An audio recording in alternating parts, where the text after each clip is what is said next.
So ito po ang third time kong magluluto ng pancake. Yung una po ay kasama ko ang aking wifey nung magluto ng pancake at sinabi po niya na itry ko daw po ang pagluluto ng pancake.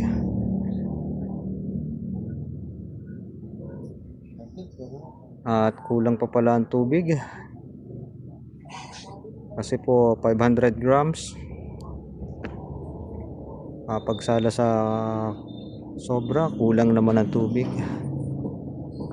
Ito po dinagdagan ko na. Pag po 200 grams ng pancake powder, kalahati po ang kalahating cup po. At pag 500 grams, isa't kalahating cup po. Kasi ang ginamit ko pong cup nung una ay malaki at 200 grams lang. So medyo natuyo pa kasi itong itong pancake.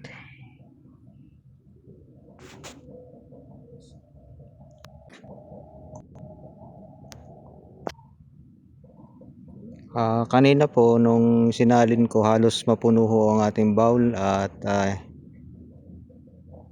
kailangan pala mas malaki pa kasi napakarami pala ng 500 grams.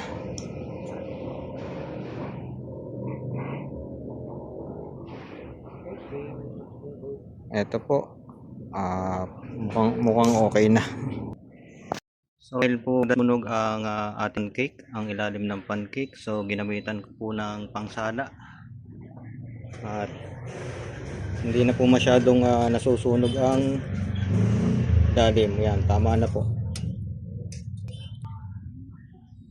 Kanina po ay yung unang salang ay nasunog, although mahina naman ang apoy. Pero almost perfect na po ang ating pancake. Patatlong beses ko na pong nagluluto ng pancake at ito lang pala ang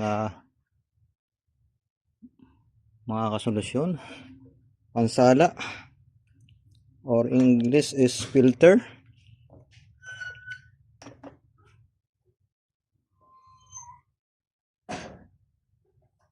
At may dumating pong bisita.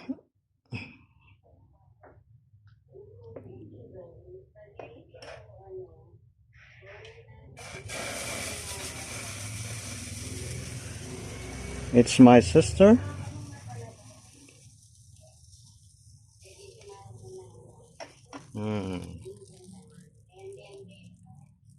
Mamamaster ko na yata ang pagluluto ng pancake.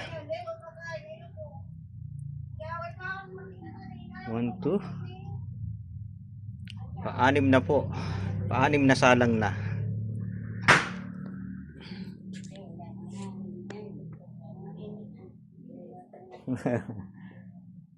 Malapit na pong maluto. Isang salang na lang.